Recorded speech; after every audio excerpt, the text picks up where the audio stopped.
Hey, so we are starting our Eat More Sugar Challenge. So it's way more fun than Don't Eat Sugar Challenge. So today we're going to talk about the belief that there are no essential carbohydrates. And so we really need to shift our thinking on this if we are to go any further. So technically there are essential amino acids, right? These are what they mean by essential is that we can't make them in the body, so they have to come from food. So there are some amino acids that we cannot make in the body, and so we have to eat them. Now, some would argue there are essential fatty acids that we cannot make in the body, and so we have to eat them. This is actually debatable, but I won't get into that now. And then when it comes to carbohydrates, we can make the carbohydrate we need, so we don't have to eat it, right? So this means there are no essential carbohydrates. Well, is that really true though? I mean, if you think about it, we need glucose. Okay, it's a sugar, which is carbohydrate, and if we don't have it, we're dead. I don't know how it gets any more essential than that. So I would say there is an essential carbohydrate, and that is glucose. And yes, we can make glucose in the body, but is that the way we are supposed to get our glucose, or is it a backup system for when we can't? So, for example, one day I worked a 12-hour shift at the hospital, probably hadn't eaten in 4 hours. I left to go home. It was usually an hour and a half ride home, but there was a truck jackknifed on the freeway, and I was stuck for 4 hours. So I was getting pretty hungry, and I didn't have any food with me. Now, fortunately, we have this backup system in the body that will make glucose when you can't eat it, because otherwise I probably would have died in my car on the road.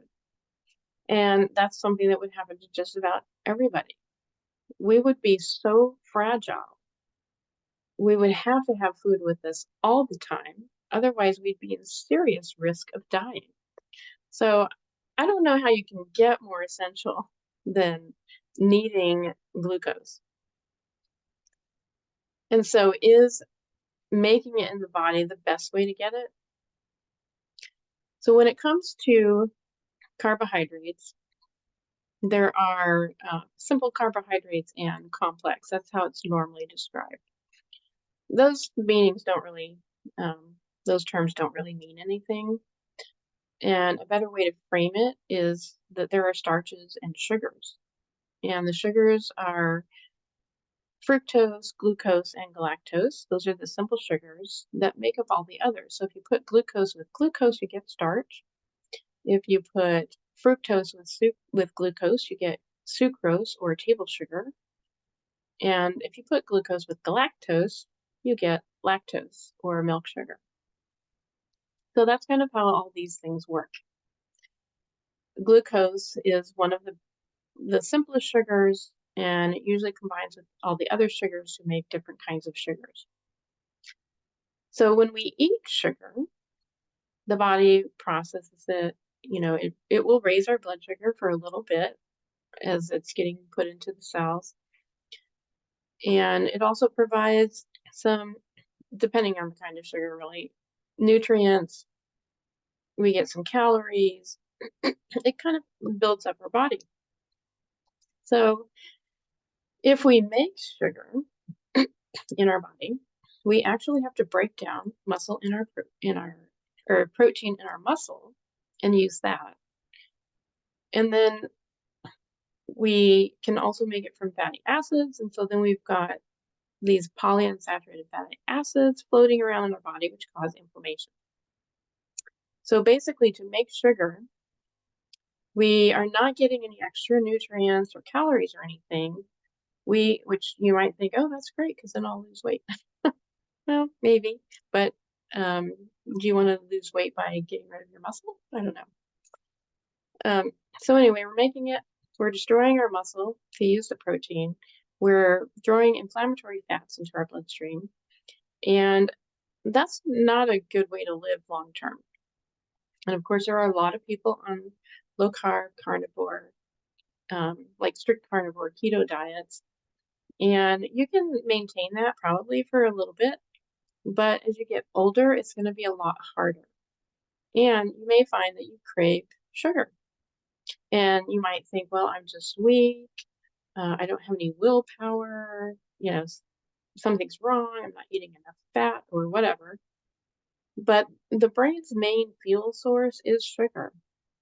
And if you're not going to eat it, the body will make it. But I don't think the body actually likes doing that because why would you? I mean, either you're going to eat food or you're going to eat your body. I don't think the body wants to be eaten.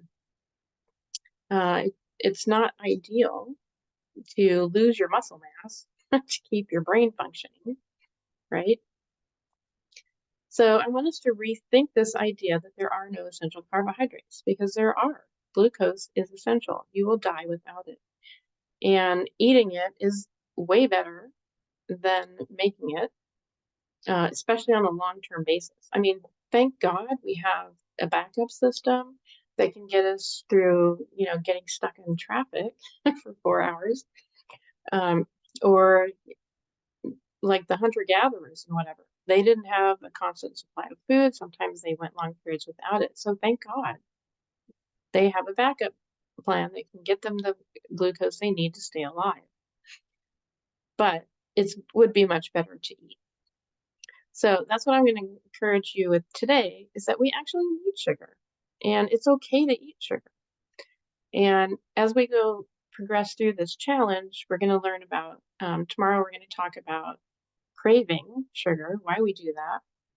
We're going to talk about the best forms of sugar to eat, and there will be some recipes included. You'll learn how to eat sugar. So don't be afraid of sugar. And for homework tonight, I want you to just pay attention or think about the times when you've craved sugar. What was going on around you? Were you having a lot of stress?